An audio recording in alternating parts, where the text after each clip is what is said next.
तो बेसिकली अगर हम टाटा स्टील की बात करें तो जो नंबर्स हैं एबिटा बेसिस पे absolute India EBITDA better than expectation है। लॉसेस कम हुए हैं यूरोपियन ऑपरेशंस के लिए।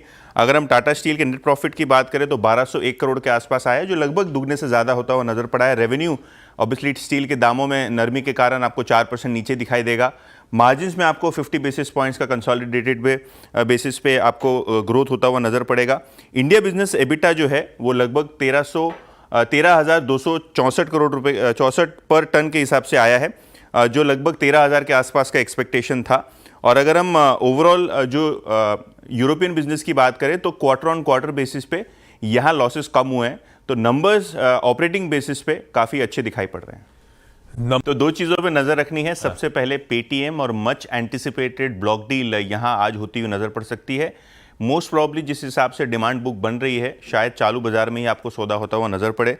और यहाँ अलीबाबा की जो एंटिटी है एंड फिन, ये अपना 4% हिस्सा आज बेच सकती है और 2200 करोड़ रुपए के आसपास का ये ऑफर साइज आपको आता हुआ नज़र पड़ रहा है। कुल मिला के जो फ्लोर प्राइस है ब्लॉक डील का वो लगभग 810 रुपये के आसपास आपको दिखाई पड़ रहा है, जिसका मतलब ये है कि जो येस्टरडे का क्लोज है उससे 6.5% का डिस्काउंट यहाँ देखने को मिल सकता है। प्रॉब्ली ये नॉर्मल विंडो में होता हुआ नज़र पड़ेगा, तो ये स्टॉक पे नज़रें रहेंगी। के फिनटेक पे भी ब्लॉक रहेगा, लेकिन जो दूसरा स्टॉक फोकस में है वो है एथर, और यहाँ प्रमोटर्स का ओएफएस आपको होता हुआ नज़र पड़ेगा। जो करंट मार्केट प्राइस है उससे लगभग 10% डिस्काउंट पे आपको ये ऑफर फॉर सेल होता हुआ नज़र पड़ेगा, जहाँ प्रमोटर्स अपना हिस्सा बेचेंगे।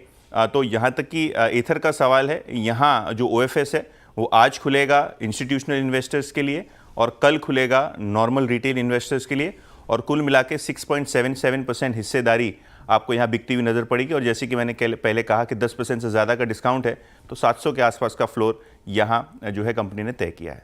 ये तो ओएफएस तो नोवेलिस के नंबर्स आए हैं, इन लाइन विद एक्सपेक्टेशन है। हिंडाल्को की इंडिया के बाहर की सबसे बड़े इकाई, और यूएस में ये कंपनी कैन्स और बहुत सारे एल्यूमिनियम प्रोडक्ट्स बनाती है जो ऑटोज़ में भी यूज़ होते हैं।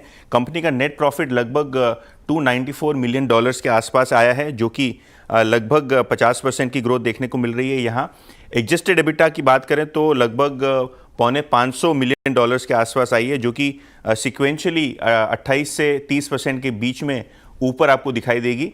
Overall numbers in line with expectation है। कंपनी ने एक बड़ा कॉस्ट कटिंग इनिशिएटिव अनाउंस किया है, जिसके कारण अगले वित्त वर्ष में या अगले 12 महीनों में आपको रिजल्ट्स आते हुए दिखाई पड़ेंगे। तो नोवेलिस ऑब्वियसली और उसके पीछे हिंडाल्को, ये दोनों स्टॉक्स फोकस में रहेंगे। आईपीओ के बारे में किसी भी प्रकार की चर्चा इस क्वार्टरली नंबर्स में नहीं हुई। ये एब्सोल्यूट बेसिस पे आशीष अगर आप कंपेयर करेंगे तो एबिटा में लगभग 10% का बीट है। कंसोलिडेटेड नेट प्रॉफिट अगर आप देखें तो 25% की ग्रोथ, रेवेन्यू में 21% की ग्रोथ, और एब्सोल्यूट एबिटा जैसे कि मैंने पहले कहा लगभग 38% का ग्रोथ है। मार्जिन्स लगभग 22% के आसपास आए हैं, जो पिछले साल लगभग 19.5% थे। दो चार टेक्निकल चीज़ें। सबसे पहली बात कि जो इनका ग्रॉस मार्जिन है वो सिक्वेंशली कम होता हुआ नज़र पड़ा है।